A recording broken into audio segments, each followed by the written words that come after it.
The ship was going to kill me before I even got inside it. That was the first thing the proximity alert told me. Not in those exact words, of course. The scanner just read the electromagnetic field bleeding off the hull and classified it as lethal.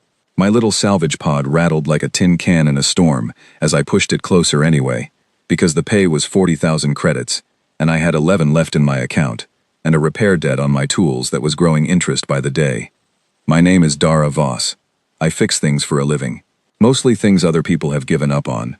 The ship hanging dead in the dark ahead of me was 14 kilometers long. 14. I kept saying the number in my head because it did not feel real. The biggest warship in the current human fleet ran 4 kilometers stern to bow. This thing made that look like a commuter shuttle. It floated without power, without lights, without any signal on any frequency I could detect. It was just there, vast and black against the stars, shaped like something between a blade and a cathedral. The design was nothing I recognized. No registry markings. No transponder code. The salvage company's manifest listed it as unclassifiable, which in my experience meant someone had tried to classify it and failed badly enough that they stopped trying. 3 alien salvage crews had boarded before me. The first crew came back. 2 of the 4 members. They could not explain what happened to the other 2, and they could not explain why they refused to speak about anything they had seen inside. The salvage company noted this as a minor complication in the briefing document. I remember reading those exact words on the transit out here. Minor complication. The second crew did not come back at all. The third crew sent a transmission 4 seconds long. It was audio only, no video, and it was 4 seconds of a sound that the company's linguist described as screaming in an unidentified language. Then nothing. The salvage company described this as an additional minor complication. I was the 4th attempt. They gave me a bonus offer this time. Hazard pay on top of the standard rate. I told them the hazard pay was not enough, and they agreed immediately, which told me they were desperate, which should have told me to walk away. Instead, it told me they must really want what was inside that ship. Desperation in an employer is information. I filed it away and packed my tools. My pod docked on the underside of the hull with a sound like a coin dropped in an empty room. Magnetic clamps. I checked them 3 times. Then I cut through the outer plating manually because there was no power to work the standard entry ports, and I dropped down into the dark. The first corridor was wide enough to drive a vehicle through. The ceiling was 4 meters up.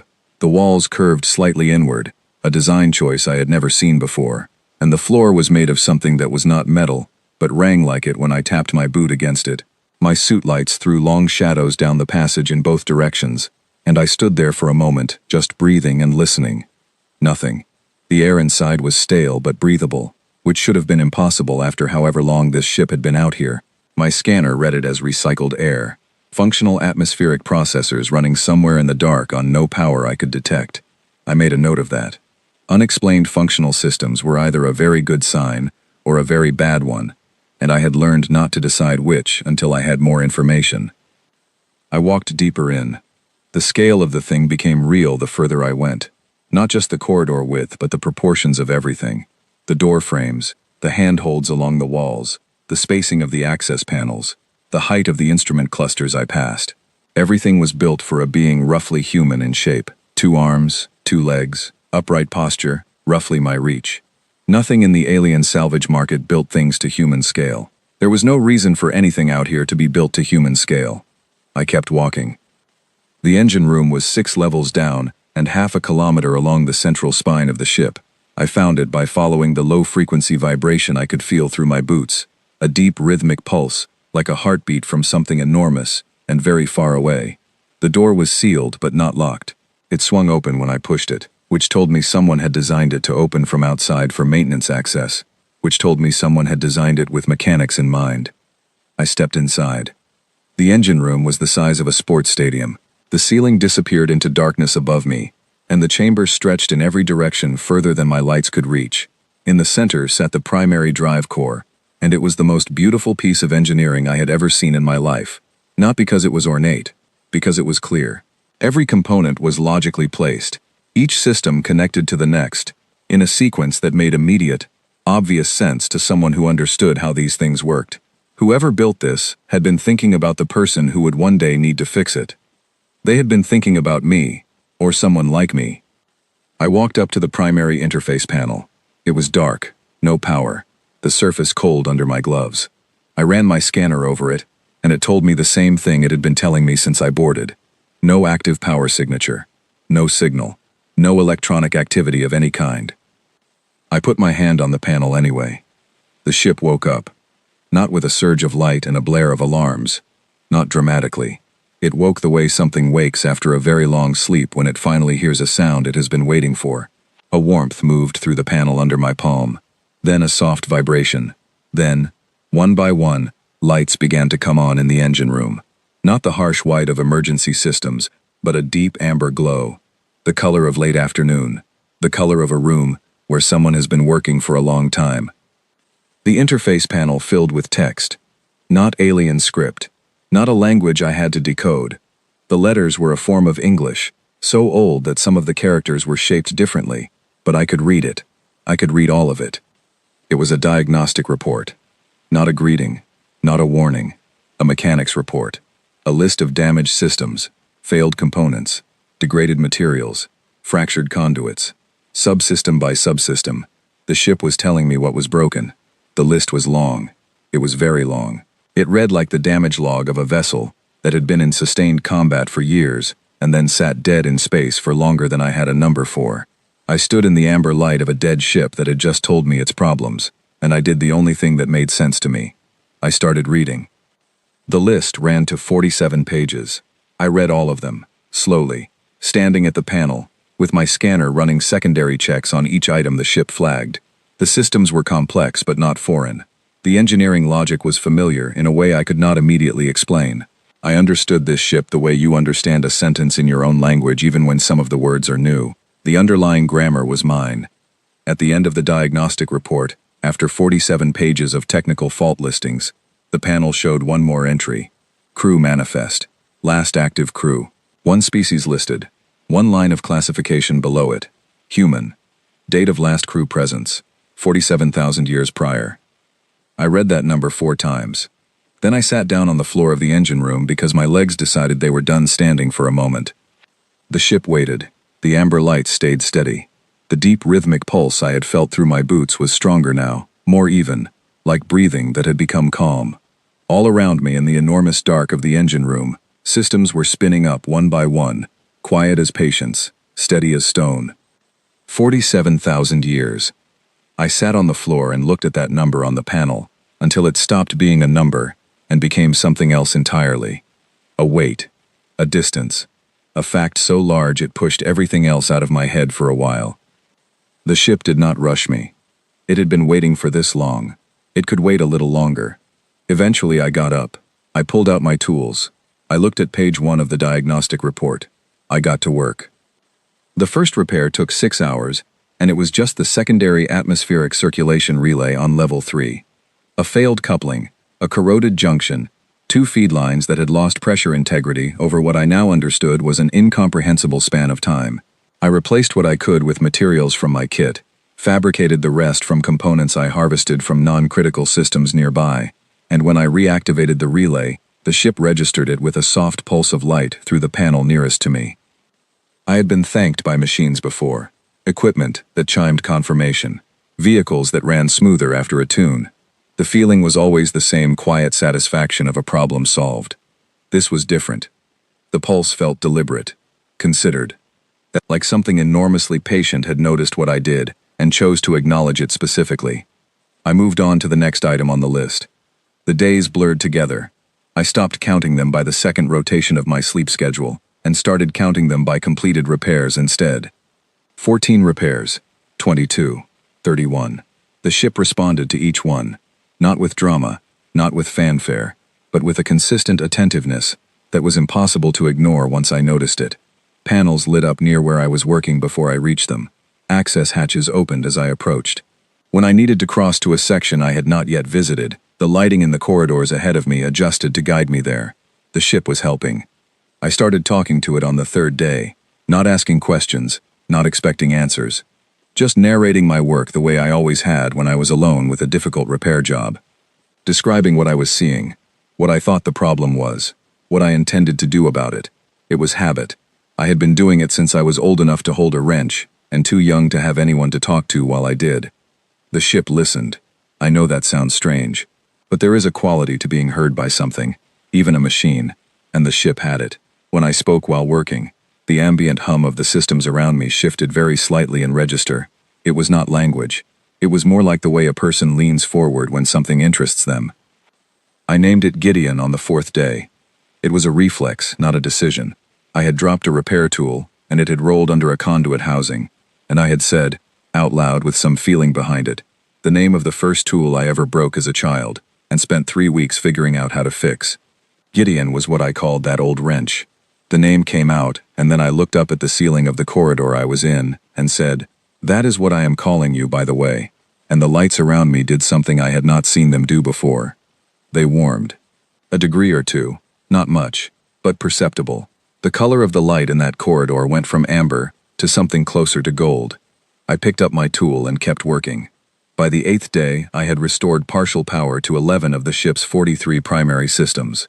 By the 14th, I had the main power distribution network running at 30% capacity, which was enough to start the secondary engine array, and enough for Gideon to begin running active diagnostics on systems I had not yet reached. The repair list on the panel updated in real time now. Some items crossed themselves off as adjacent systems came back online and compensated. New items appeared as Gideon found problems the initial diagnostic had missed. It was a collaboration. I had done partnership repairs before, working alongside other mechanics on big salvage jobs. This felt like that, except the other mechanic was a ship the size of a city, and communicated entirely through diagnostic readouts and the quality of ambient light. It worked better than most of my human partnerships. On day 18, I found the archives. I had been working on a data recovery system in the lower aft section, a delicate job requiring careful power sequencing to avoid corrupting stored information, when the system came live, and the interface panel nearest to me displayed a single line of text. Archive access. Category. Engagement records. Authorization. Crew mechanic. Unrestricted. I stared at that for a long time. Then I opened the first file. The engagement records were logs. Not text logs. Not the dry summary entries I expected. They were experiential records, something between a film and a memory, visual and audio and data, combined into a format I could access through the interface panel. I sat cross-legged on the floor of the aft section, with my back against a conduit housing, and I went through them one by one. The records were old. The oldest predated any civilization the galactic history books acknowledged. They showed Gideon in combat. Not exercises, not tests. Real engagements with something I could not identify. Something that appeared on sensors as a distortion rather than an object. A region of wrongness moving through space. In every record, Gideon fought it. In every record, the crew. The human crew who moved through these corridors and sat at these panels and slept in the quarters I had been sleeping in, fought alongside the ship with a partnership so fluent it looked like a single organism. They lost ground in some records. They drove it back in others. In every engagement without exception, the crew took losses. Names appeared in the post-engagement reports. Names that were removed from the active crew list and transferred to a different list that the ship designated with a symbol I recognized from old Earth traditions as the marker for the fallen. The records spanned decades of engagements. The crew changed slowly, as some names moved to that other list and new names appeared. But Gideon remained. Gideon always remained. Repaired between engagements by the mechanics who treated the ship the way I was treating it now, with tools and patience, and the specific kind of love that goes into fixing something you refuse to let die. The last engagement record was different from the others. The crew was smaller by then, fewer names on the active list than any previous record. They flew into that final engagement knowing what the outcome would be. I could see it in the way the record was structured, the way the final pre-mission log entries were made by each crew member, careful and complete, and worded like things meant to last. The captain's final log was 3 seconds long. She was older than any of the previous captains I had seen in the records. Her voice was steady. She looked directly into the recording and said, in a dialect of English so archaic I had to replay it twice to parse it, "Hide. Someone worthy will find you." Then she walked away from the recording, and the ship flew to its last battle without her in the captain's seat, because she was already running toward the engine room to do the thing that needed doing to end the engagement permanently. She did not survive it. Gideon did. I sat with that for a long time in the amber quiet of the aft section. Then I closed the archive and went back to my repairs, because crying was something I would do later, and there was still a great deal of work to do. On day 22, the alien ships arrived. I was in the middle of recalibrating the secondary navigation array when Gideon's newly restored sensor network registered contact. The display nearest to me shifted from my repair schematics to a sensor overlay, showing 3 vessels moving toward us on a clear intercept course. I recognized the hull signatures: Kreth Dominion Survey Class, fast and well-armed, with the kind of sensor packages that did not belong on a survey vessel, and everyone pretended not to notice. I kept working on the navigation array. The Kreth ships closed to hailing distance and opened a communication channel. I ignored it. I had a 3-way power junction to stabilize, and the Kreth could wait. They hailed me 4 more times over the next hour. On the 5th attempt, I answered, because I had finished the junction and I had coffee brewing in the quarters I had claimed near the central spine, and I was ready for a break anyway. The face that appeared on the communication panel was scaled and angular, the standard Kreth official expression, which was a blend of authority and impatience. He introduced himself as a survey coordinator and then delivered a prepared speech about galactic heritage, shared scientific responsibility, and the importance of not allowing a vessel of this historical significance to remain in the control of a single unaffiliated salvager. He meant me. He used the word unaffiliated the way someone uses a word they have chosen very carefully to be polite about something they find deeply offensive. I listened to the whole speech. Then I said, "No thank you," and closed the channel. The communication panel went dark. Gideon's sensor display updated. All 3 Kreth ships were now in Gideon's active targeting system. I had not done that. I had been sitting in my chair drinking coffee. Gideon had done it independently, silently, and with a precision that the targeting overlay made very clear. Each ship had a targeting solution calculated to its specific vulnerability points, cross-referenced with the Kreth vessel classification database Gideon apparently had access to in its restored archives. The Kreth ships received whatever Gideon transmitted to them regarding their tactical situation. They left. No weapons fire. No further communication. No delay. They turned and accelerated out of sensor range in under 4 minutes, and I sat in my chair and looked at the targeting display for a moment before I said, "You did not need to do that." The display shifted. The targeting data cleared. In its place, a single line appeared in the old archaic English of Gideon's interface. "Crew security, Captain. Standard protocol." I looked at that line for a long time. Then I looked at the coffee in my hand, and at the repair list on the panel to my left, and at the darkness of space on the external view screen ahead of me, and I thought about the word captain in a context that had nothing to do with anything in my previous life. I had come out here running from something. I had taken a job that paid well because I needed money, and because I needed to be far away from everything familiar. I had walked into a dead ship expecting a difficult salvage job and some hazard pay, and instead, I had found 47,000 years of history and a machine that had been waiting for someone who could hear it. I did not consider myself captain material. I did not consider myself, if I was being honest, material for much beyond fixing broken things in difficult circumstances. The display waited, patient as it had always been patient, steady as the amber light that had not wavered once since the ship woke up under my hand. "Captain," it said again, quietly, in the way a very old thing states a fact it has already decided. I finished my coffee.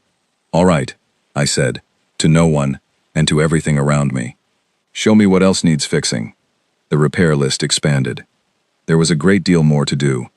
The news that a human had a functioning ancient warship of unknown classification reached the Galactic Compact 14 days after the Kreth Dominion survey vessels filed their encounter report. I know this because Sariko told me later, in the specific way that diplomats share information they consider valuable, which is carefully, and with a slight delay, that suggests they have thought about whether to share it at all. By the time the Compact knew, 3 other parties already did. The Kreth Dominion filed a formal grievance claiming salvage rights under galactic law, despite the fact that they had been unable to successfully board the vessel. Before me, and galactic law on this point was notably clear. Their grievance was 11 pages long and cited 42 precedents. I read it when Gideon routed it to my display, and then I noted that none of the precedents actually applied to a vessel that predated galactic law by approximately 45,000 years, and set it aside. A consortium of academic institutions from 6 different species sent a delegation. They did not send ships. They sent a very long formal request to open the vessel for scientific study. co-signed by 217 researchers, accompanied by a document explaining in considerable detail how important this discovery was to the field of galactic archaeology. I appreciated that they asked instead of arriving with weapons hot. I told them I would consider it. I had no intention of considering it, but the asking deserved acknowledgement. The third party did not send communication at all. They simply appeared. 7 ships, heavy class, the kind of vessels that were not classified as warships in any registry, but were so comprehensively armed that the distinction was theoretical. They held position at long range and did nothing else. No hail, no movement, just present, in the way that large and dangerous things are present when they want you to know they are there, without saying anything that could be used against them later. I had been working on the long-range weapon systems when they arrived. This was relevant. I had been avoiding the weapon systems, not because they frightened me, though they did, but because working on systems that complex required a level of understanding I was building toward, rather than possessing immediately. The engine, the navigation, the atmospheric and power systems, I understood those. They were difficult, they were old, but the engineering logic was consistent with things I knew. The weapon systems were different. They operated on principles I recognized only in the broadest sense, like someone who knows what a word means in the abstract but has never used it in a sentence. But I had been studying the schematics. Every night after repairs were done, I sat with the weapon system documentation, and I read, and I thought, and I asked Gideon questions by typing them into the interface panel, because Gideon could not answer in spoken language, but could respond in text, and the responses were always precise and informative, and occasionally, I thought, a little impatient with how long it was taking me to understand. The 7 unidentified ships held their position for 18 hours. Then they moved. Not toward me, toward a position that Gideon's tactical display immediately identified as an intercept angle on my egress routes. All 7 of them, coordinated, quiet. If I wanted to leave, I would have to go through them, or around them, in a direction that put me very far from any outpost or shipping lane. I was not planning to leave, but they did not know that. I finished the section of weapon system diagnostic I was working on, recorded my notes, and then I went to the communication panel and opened a channel to all 7 vessels simultaneously. "I see what you are doing," I said. "I am going to need you to stop." Silence for a moment. Then a response came from the lead vessel. The voice was Velen, which meant the crew was Velen, or wanted me to think they were, and the Velen were a species with a long history of operating outside the jurisdictions that technically covered this region of space. The voice said that they were a private research expedition, and that they had concerns about the safety of an unqualified individual operating such a potentially hazardous vessel. I let the word unqualified go. I had heard worse. "I am qualified," I said. "I am the one who got it running." A pause, then, "The vessel should be studied in a controlled environment by teams with the appropriate expertise." "It is being studied," I said, "by me, in this environment. I appreciate your concern." I closed the channel. I looked at Gideon's tactical display. The 7 ships had not moved. I thought for a moment about what I had read in the weapon system documentation the night before, about the active targeting protocols and the range classifications, about what Gideon was capable of doing to 7 vessels at this distance if I chose to engage those systems. I did not choose to engage them. Instead, I opened the communication channel again and I said, very clearly, "Gideon is now running active targeting on all 7 of your vessels. I have not authorized firing. I am asking you one more time to remove yourself from this position." I did not wait for a response. The 7 ships left within 20 minutes. I watched them go on the sensor display, and I was not satisfied exactly, because the situation was not resolved, only deferred, but they were gone and I had work to do. 3 days later, the Galactic Compact sent a single ship, small vessel, diplomatic registry, no weapons that Gideon's sensors could detect. It requested permission to dock and I granted it, because a diplomat was more useful than a fleet right now, and I had questions that needed answers, from someone with access to good information. The diplomat who came aboard was a Veth. Veth were old, even by alien standards. They lived long lives, and they accumulated a quality over the course of those lives that was not quite wisdom, and not quite weariness, but something between the two. This one was named Sariko, which he told me immediately upon boarding, and he stepped off the docking ramp and stood in Gideon's hangar and looked at the walls. He looked at them the way you look at something you thought was a legend. He stood there for a long moment without speaking, I waited. "We thought you were a myth," he said finally. "Not to me. To the ship. To the walls." "The ship," I said. "Or humans." He turned and looked at me. His eyes were the pale gold of old paper, and they held in them the quality I associated with Veth, that blend of long experience and present attention. "Both," he said.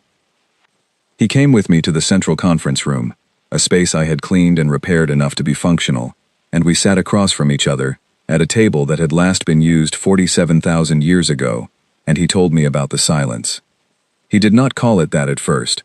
He worked around the edges of it the way someone works around a wound before they can bring themselves to look at it directly. He spoke about galactic history in the broad sense, about the records that had survived across species, and the gaps in those records that could not be explained by war or disaster, or the ordinary losses of time.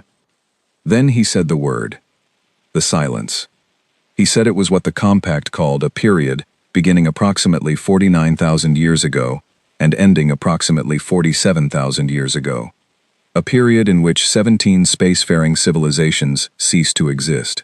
Not conquered, not absorbed, not destroyed in the sense of ruins and wreckage and bones. Simply gone. Their systems were still there. Their planets remained in orbit. The physical infrastructure was intact, but every being of every species, gone, as though they had been erased. He said the Compact's historians had studied the silence for generations and had no satisfactory explanation. He said various theories existed. He said none of them were convincing. He said this while watching me very carefully. I was watching him very carefully too, because while he spoke I had been doing math. The silence began 49,000 years ago and ended 47,000 years ago. Gideon's crew records ended 47,000 years ago. The final engagement, the one the last captain flew knowing she would not come back, had occurred at a date I could now correlate against the Compact's historical timeline. It correlated exactly. The silence did not simply end. It did not run its course or exhaust itself or choose to stop. Something stopped it. Something had been fighting it for 2,000 years, and finally, in the last engagement, with a smaller crew than any before, had done whatever needed to be done to drive it back. Gideon knew this. Gideon had been there. I looked at Sariko across the old table and I said, "The silence did not end on its own." He was quiet for a long moment. "No," he said, "we do not believe it did. This ship stopped it." Another pause, longer this time. "That is what we believe," he said. "Yes." I thought about the last captain's voice in the 3-second recording. I thought about the crew list growing shorter across decades of engagement records. I thought about Gideon sitting alone in the dark for 47,000 years, waiting. "It is not gone," I said. Sariko's pale gold eyes did not waver. "No," he said, "we do not believe it is." The amber lights of the conference room held steady around us. Outside, in the dark between stars, somewhere at a distance that had once seemed safely immeasurable, something that the galaxy had spent 47,000 years trying to forget was, apparently, not done. The first system went dark, 7 weeks after my conversation with Sariko. Dark is not the right word. Dark implies the absence of light, which implies the absence of physical matter, which implies the ordinary results of violence or neglect. What happened to the Relin system was not dark in that sense. The star was still there. The planets were still in their orbits. Every piece of rock and ice and frozen atmosphere remained exactly where physics required it to be. The people were gone. 412 million Relin, 3 species sharing the system, gone without a signal or a record or a trace. The Compact sent survey ships within a day of losing contact, and the survey ships reported in with clear and detailed scans of a completely intact planetary system, from which every living thing had been removed. The Compact classified it as an unexplained mass disappearance. They did this because the alternative classification was the silence, and classifying it as the silence meant acknowledging that it had returned, and acknowledging that required deciding what to do about it. Nobody in the Compact wanted to make that decision. I made it for them, in a limited way, by spending the next 3 weeks working 18-hour days on Gideon's weapon systems. I understood them now. That was the thing that had changed since those early nights of reading schematics and asking Gideon questions. I could not have told you exactly when understanding arrived, because it was not a single moment, but a gradual process, a slow accumulation of comprehension that reached a point where the next question I was about to ask answered itself before I finished forming it. The weapon systems were not, At root, weapons the way conventional armaments were weapons. They did not project force in the direction of a target. They projected something else. Something that did not have a clean name in any language I knew. A directed negation of the specific properties that allowed the silence to do what it did. The silence unmade things by imposing a kind of absence on them. A removal of the fundamental conditions for existence. What Gideon's systems did, at full function, was impose the opposite. A reaffirmation. A re-establishment. The silence met the beam and found that what it was trying to remove had been, in that moment, made more permanently present than it had been before. I understood the principle. I did not fully understand the engineering. I kept working. The second system went dark 4 weeks after the first. The third went dark 9 days after that. The compact held an emergency session, and the recordings of it were classified within an hour of the session ending. But Sariko, who had remained in his diplomatic vessel docked in Gideon's hangar, because I found him useful to have nearby, and he seemed to find Gideon useful to have nearby, summarized the outcome for me. The compact had no plan. They had conventional fleets and conventional weapons, and 47,000 years of collective intelligence, and none of it was relevant, because conventional weapons had never worked against the silence, and everyone in the room knew it. They knew about Gideon. They knew that Gideon had stopped it once. They knew I was aboard and that I was operational.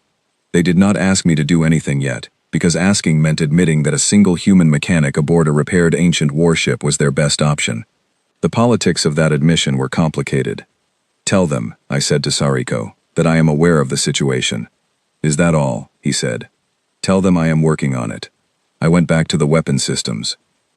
On the day the fourth system lost contact, I was in the middle of a recalibration sequence on the primary array, when Gideon's sensor network registered an anomaly at the edge of the range I had restored. Not a ship, not a debris field, not anything that scanned as object. A distortion, a region of space where the sensor returns came back wrong, in a way that my instruments flagged as interference, and my instincts flagged as something else. It was the same signature I had seen in the engagement records. I stood very still for a moment in the middle of the primary array chamber, surrounded by the components I had been working on, and I looked at the sensor display Gideon had routed to the panel nearest to me. The distortion was moving. It was not moving toward me. It was moving along a vector that the tactical display immediately calculated as the approach path to the next inhabited system in that direction, a compact member world with a population of 8 billion. I pulled up the weapon system status. 41% operational. I had been hoping for 60 before I needed to use any of it. 41 was not 60. 41 was what I had. I opened a channel to Sariko's vessel. "I need you to move your ship to the interior docking bay," I said. "Right now." I heard the quality of silence that precedes a question. "Do not ask," I said. "Just move." He moved. I sent a signal to the compact on the emergency frequency that Sariko had given me for exactly this contingency. I did not speak. I just transmitted Gideon's sensor data, the distortion, the vector, the calculated time to intercept the inhabited system. I let the data do the explaining. Then I went to the captain's station. It was the first time I had used it. I had been working from repair stations and maintenance panels throughout the ship, coming to the captain's position only to review Sariko's diplomatic communications or check sensor summaries. Sitting in it for operational purposes was different. The chair was older than civilization and it fit me exactly. The array of displays that surrounded it at the captain's station were configured for someone with 2 eyes, 2 hands, a reach, and a visual field that matched mine. 47,000 years ago, someone had sat here. Someone who looked like me, who had learned the ship the same way I learned it, who had taken the same chair and looked at the same displays and understood that this was the place where the decision would be made. I settled in. "All right, Gideon," I said. "Let's go." The drive came online. All of it. Everything I had repaired. Everything I had recalibrated. The 14 kilometers of ancient engineering that had waited in the dark for someone to hear it. The amber lights throughout the ship shifted. Not brighter. Steadier. The heartbeat pulse I had felt through the floor since the first day became something you did not feel in your feet but in your chest. We moved. The compact's fleet was already in motion by the time we reached the intercept point. 14 warships, the best the compact could put in the field on short notice, holding position at what they had calculated as engagement range. I watched them on the sensor display as I brought Gideon to a position ahead of the fleet and saw the compact's tactical network light up with queries about what I was doing and whether I was coordinating. I was not coordinating. There was nothing to coordinate. "Stay back," I sent on the tactical channel. One line. I did not elaborate. The distortion arrived. I had seen it in the engagement records enough times to know what to expect, and knowing still did not prepare me for experiencing it. The sensor displays could not resolve it. The visual feed from the external cameras showed nothing in the region where Gideon's sensors placed it. Just normal space, normal stars, and then a wrongness that was not visible as a thing, but as an absence in what should have been there. A region where the universe looked at itself and found something missing. 412 million people in the Relin system. I thought about that number while my hands ran the targeting sequence on Gideon's primary array. I fired. The Compact's fleet, which had not stayed back, immediately lost 3 ships. Not to weapons fire from the silence. To the simple proximity effect. The passive field that the silence generated as a byproduct of its existence. The same field that had unmade 17 civilizations 47,000 years ago. The other 11 ships retreated to a safer distance, and I did not blame them. Gideon shook. Not from being hit. From firing. The strain of running the primary array at 41% capacity through systems I had repaired, but not fully tested under operational load, was enormous. And Gideon communicated this to me, not through the displays, but through the physical reality of the ship around me. The vibration in the decks, and the quality of sound in the hull, and the subtle shifts in the amber lighting that I had learned to read, the way you learn to read a person's face. I kept firing. The distortion changed. It did not retreat yet, but it changed. The way something changes when it encounters resistance it has not felt before, and has to decide what to do about that. In the engagement records, this was the critical moment, the point where the silence evaluated what it was dealing with. It evaluated Gideon. There was a moment, a distinct and unambiguous moment, where the wrongness on my sensor display paused, in a way that wrongness should not be able to pause. A hesitation, a recognition. It knew this ship. Of course it did. Gideon had put marks on it, 47,000 years ago. The last crew had bought those 2,000 years of engagement at the cost of everything they had, and the silence had retreated carrying whatever scars that kind of conflict leaves. And now the ship was back, repaired by different hands, flying under a different captain, running at 41% instead of the full capacity it had once possessed. But back. I brought the secondary array online. I had not intended to use it this early in the engagement, because the secondary array was the system I was least confident in, repaired from the outside in, and not yet fully tested. But the primary array was already at strain, and the silence was not retreating, and the inhabited system with 8 billion people was 20 minutes behind me. The secondary array fired. The output was different from the primary, rougher, less precise, the edges of the beam less clean than the technical documentation described as optimal. But it fired, and it hit, and on my sensor display the distortion did something that I checked 3 times, because I did not initially believe what I was seeing. It moved away. Not far, not fast, but away, on a vector that was not toward me, and not toward the inhabited system, and that Gideon's tactical display immediately identified as heading into deep space, into the outer regions, beyond the mapped lanes, into the dark, where there was nothing to unmake. I kept firing. I fired until the distortion was outside my effective range, and then I fired once more, not because I thought it would connect, but because I wanted to. Then I sat in the captain's chair, in the sudden quiet of a ship that had just done the thing it was built to do, and I breathed for a moment. Gideon's system settled around me. The vibration in the decks eased. The amber lights steadied from the slight flickering that had accompanied the strain of the engagement back to their usual calm. On the tactical display, the Compact's 11 remaining ships were sending communication requests in a cascade, all at once, everyone with something to say. I looked at those requests for a moment. Then I looked at the repair queue that Gideon had updated while I was firing, a list of systems that needed attention after the strain of the engagement, ranked by priority, and annotated with the Gideon's characteristic precision. The secondary array needed recalibration. The primary array needed 3 specific components inspected and likely replaced. Power distribution to the forward sections had degraded under load and would need to be rerouted. I reached for my tools. "One moment," I said to the communication requests. I got to work. The secondary array recalibration took 4 hours. I did not rush it. I did not rush any of it. because the compact's diplomatic messages could wait, and Sariko was patient by nature, and the inhabited system with 8 billion people was still there, unharmed, and the silence was in the outer dark, at a distance that the tactical display measured in light months. Not gone. I knew it was not gone. I had read enough of the engagement records to understand that gone was not something the silence did. It retreated, and it regrouped, and it came back, and the coming back was the constant that 2,000 years of my ancestors' sacrifice had interrupted, not ended. They had bought time, a generation of them after another, smaller crews flying older ships as the years wore on, buying time until there was no one left to fly.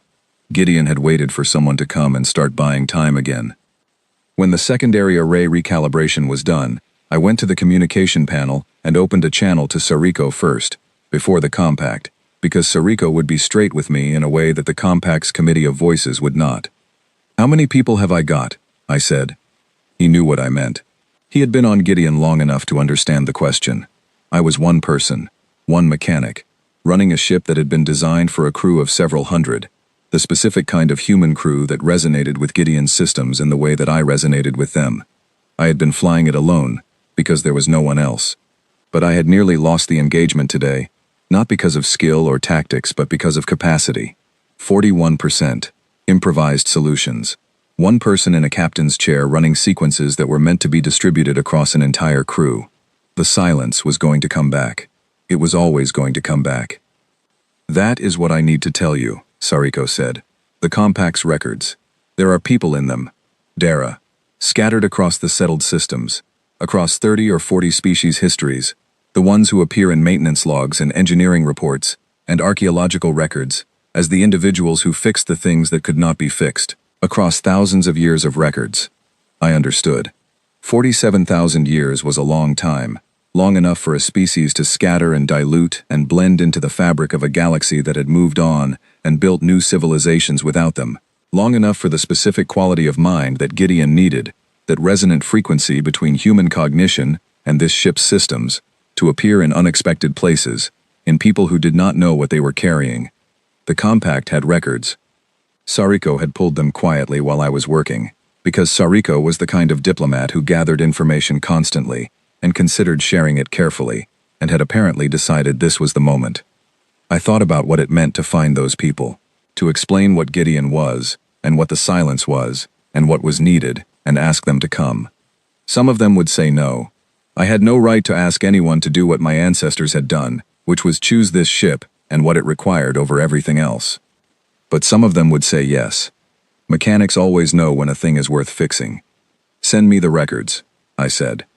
I went to the navigation station and began plotting courses. Not to retreat, not to the compact's protected systems or the fortified stations that politicians would have preferred. Courses to the scattered systems where the records placed those people. The ones who fixed what others had given up on. The ones who might look at a 14-kilometer warship and hear it the way I had heard it. Gideon updated the navigation display as I worked, offering optimal routing, efficient sequencing, the same attentive collaboration we had built across weeks of repairs, and one engagement, and 47,000 years of waiting. I thought about the captain's log. 3 seconds, 1 sentence. "Someone worthy will find you." She had not said they would be easy to find. She had not said there would be many of them. She had not made any promises about what it would cost them, or the ship, or the galaxy, to do what needed doing. She just said find. I looked at the navigation display. 17 systems, 17 sets of records, 17 people who did not yet know what was coming for them, in the form of a 14-kilometer warship, and a mechanic with 60 crates of instant coffee, who needed their help. "Let's go find the rest of us," I said. Gideon moved. The stars ahead of us shifted as the drive came to full power, the amber lights settling into the particular warm steadiness I had come to recognize as Gideon's version of certainty. Behind us, the compact's 11 ships watched us go, and nobody tried to stop us, because nobody who had just watched what happened was prepared to get in the way. Ahead, the dark. And somewhere in it, people who fixed broken things. We would find them. We had time. Not much. But enough. It was always enough.